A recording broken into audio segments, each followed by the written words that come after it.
வணக்கம்.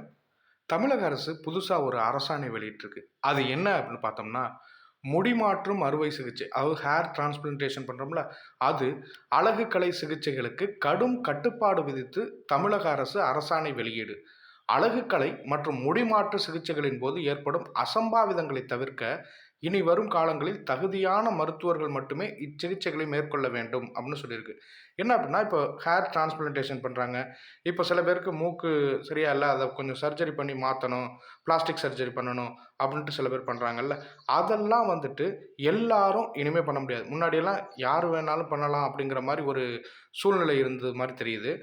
இப்போ அத என்ன பண்ணியிருக்காங்க அப்படின்னா, ட்ரெயின்டு டாக்டர்ஸ் மட்டும் தான் பண்ணணும் அப்படிங்கிற மாரி தமிழக அரசு ஒரு அரசாணை வெளியிட்டிருக்கு. அது என்ன அப்படின்னா, பிளாஸ்டிக் அறுவை சிகிச்சை நிபுணர்கள். அவங்க வந்து MCh or DNB plastic surgery அல்லது தோல் நோய் நிபுணர்கள் எம்டி அல்லது டிஎன்பி டெர்மடாலஜி மட்டுமே இச்சிகிச்சைகளை மேற்கொள்ள அனுமதி கொடுத்திருக்கு தமிழக அரசு.